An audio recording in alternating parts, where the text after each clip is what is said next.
नमस्कार, आप देख रहे हैं न्यूज़ 24। मैं हूं विपनेश माथुर। राजनीति खेल है परसेप्शन का। चाहे 2014 में नरेंद्र मोदी आए तब या फिर अब जब 2024 के लोकसभा चुनाव में विपक्ष को अप्रत्याशित बढ़त मिली, जिसका आधार यही कि परसेप्शन बना, जिसके तहत विपक्ष ओबीसी और दलित वोटरों के मन में यह बैठाने में कामयाब रहा कि अगर एनडीए को 400 सीटें मिली तो आरक्षण खत्म हो जाएगा और संविधान भी बदल दिया जाएगा। विपक्ष के इस हथियार का असर दमदार रहा और बीजेपी को इसकी काट ढूंढे नहीं मिल रही। यही कारण है कि विपक्ष अब इस मुद्दे को और पुरजोर तरीके से सदन के भीतर और बाहर बार बार उठा रहा है। जाति की लड़ाई बढ़ी तो सदन के भीतर अनुराग ठाकुर ने बिना नाम लिए राहुल गांधी से उनकी जाति पूछ ली।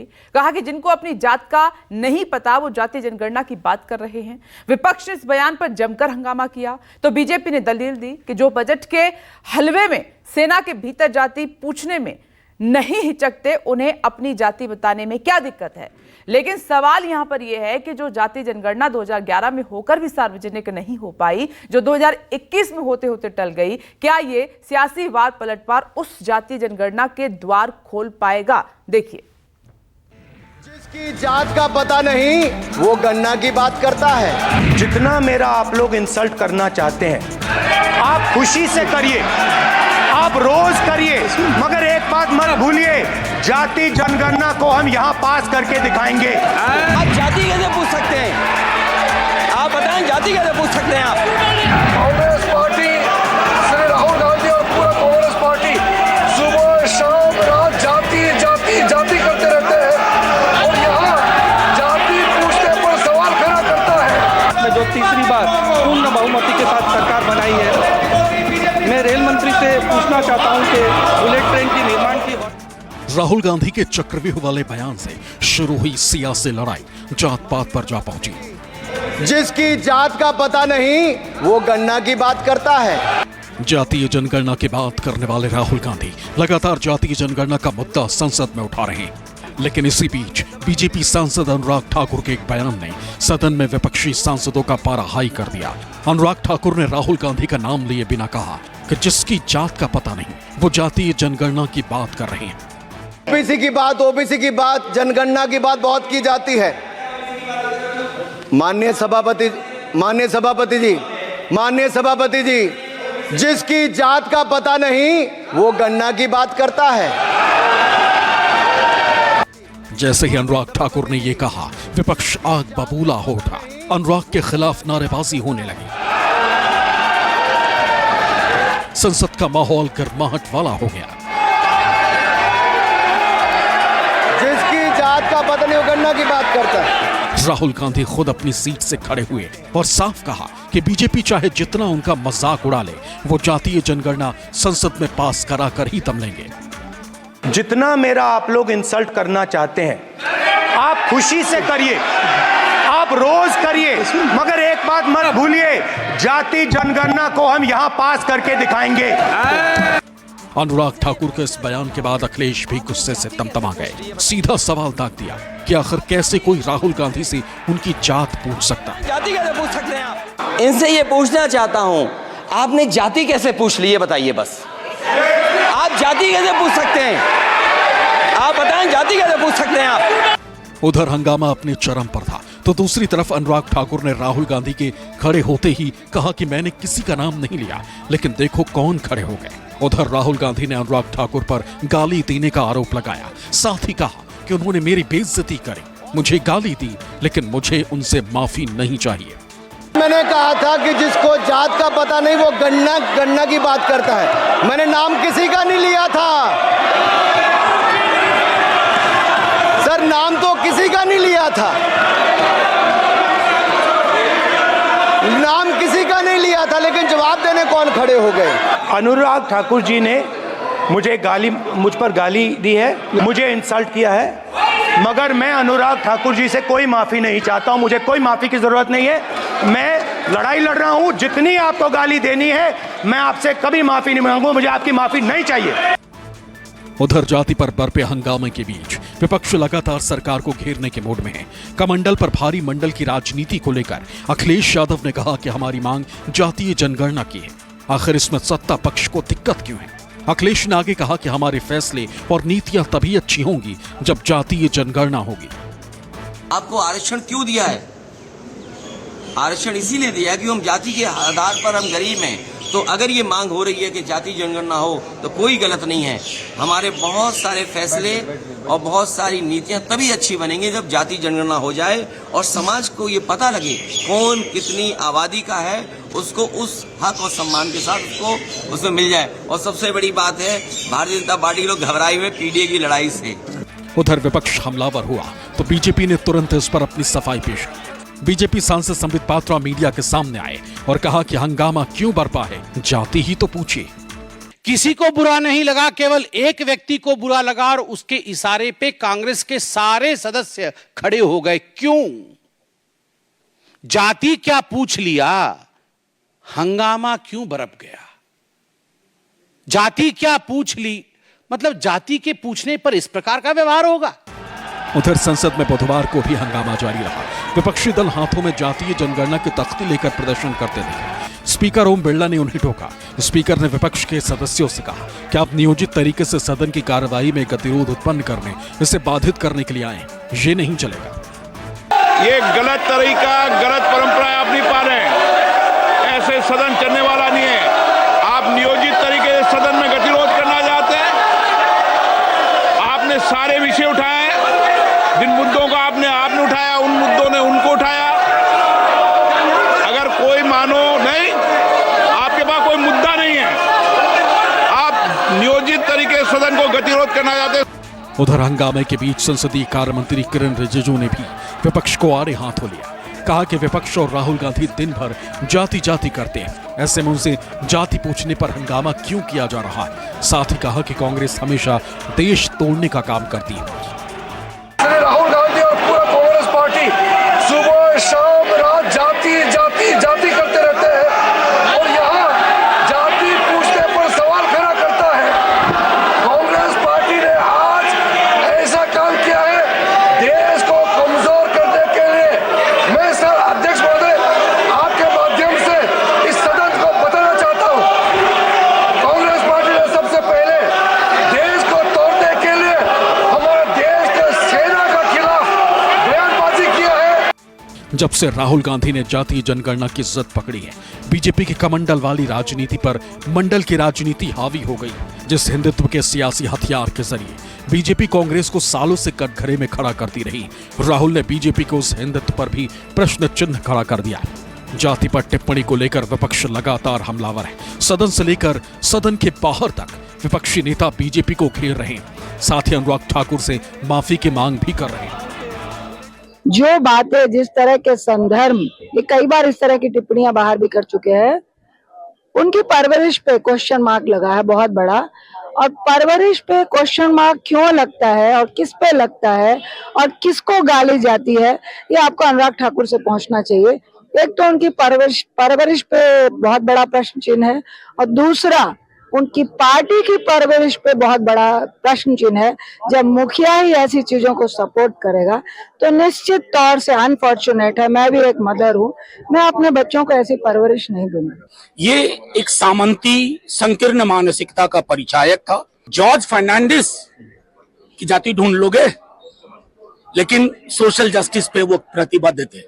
सवाल ये नहीं है कि आप किस जाति है, सवाल ये है कि गणना क्यों होनी चाहिए और गणना से बीजेपी के सामंती चरित्र का विरोध क्यों है। पिछड़े दलित भाइयों के जो पैरोकार हैं या जो लोग हैं, उनको गालियां दी जा रही हैं, सरेआम संसद में गालियां दी जा रही हैं और पूरी की पूरी भारतीय जनता पार्टी और स्वयं प्रधानमंत्री जी तक उनके पीछे खड़े हुए हैं।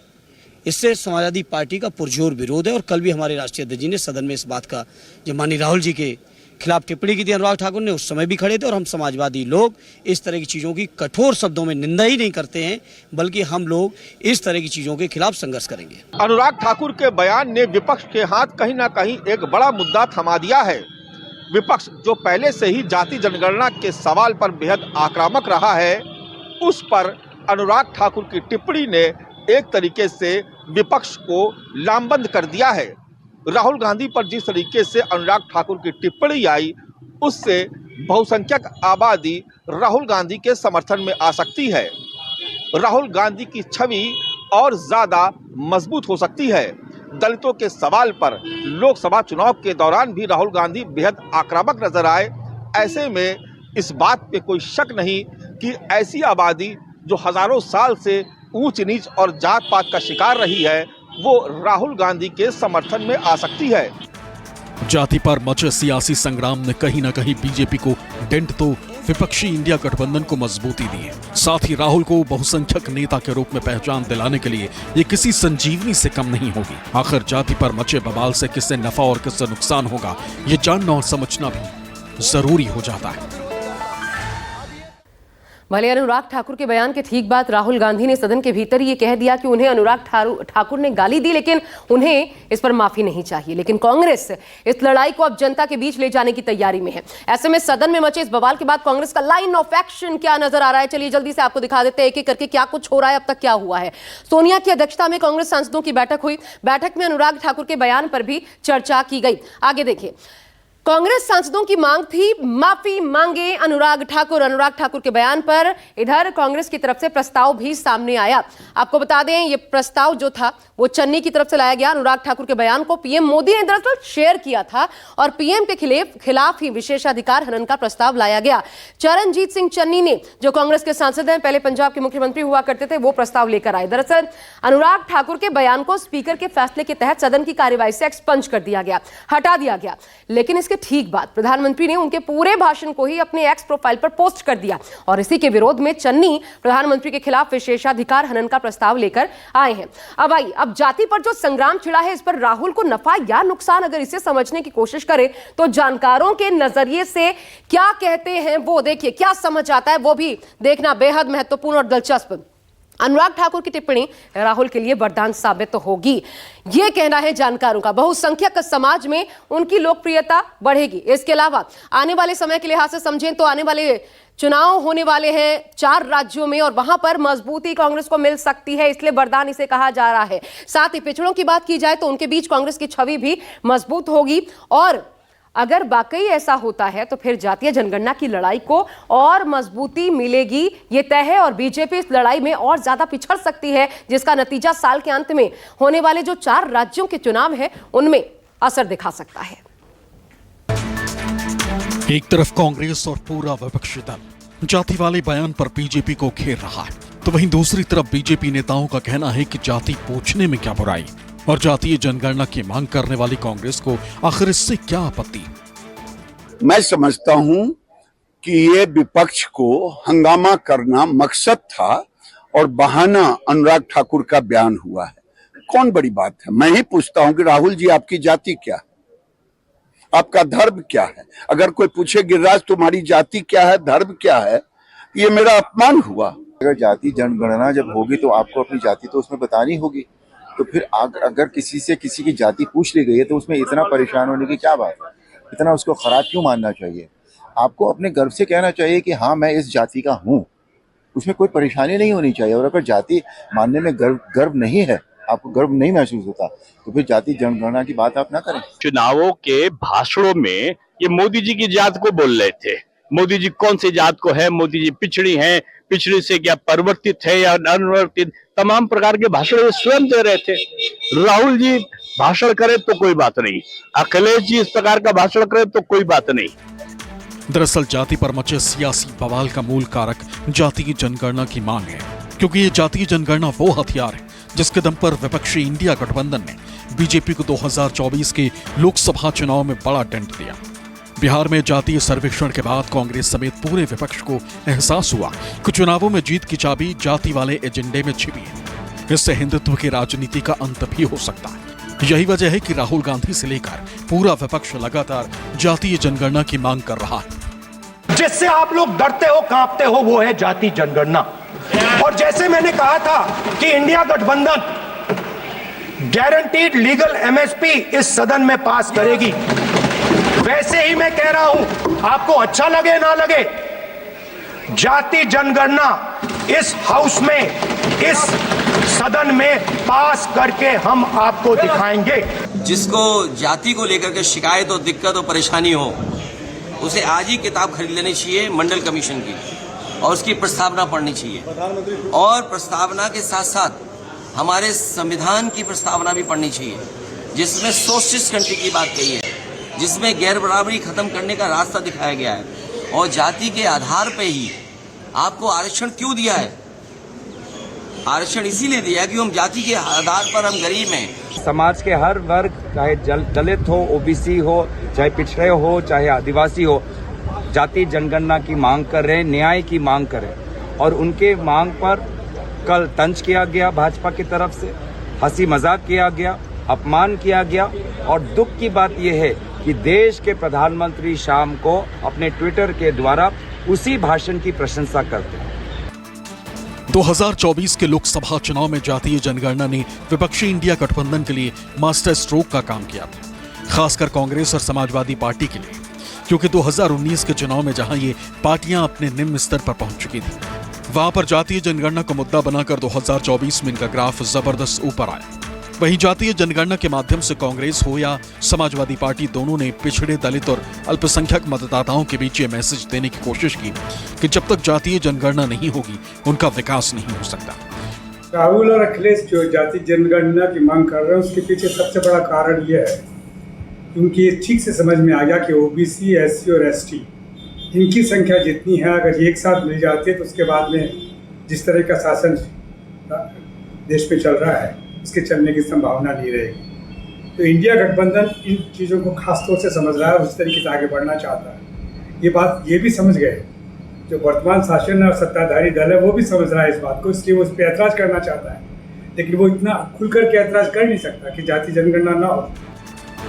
अब सवाल ये उठता है कि आखिर जातीय जनगणना की मांग अचानक से इतनी तेज क्यों हो गई और क्यों विपक्ष लगातार इस मुद्दे पर बीजेपी को घेरने की कोशिश कर रहा है। इसे जानना और समझना भी जरूरी हो जाता है।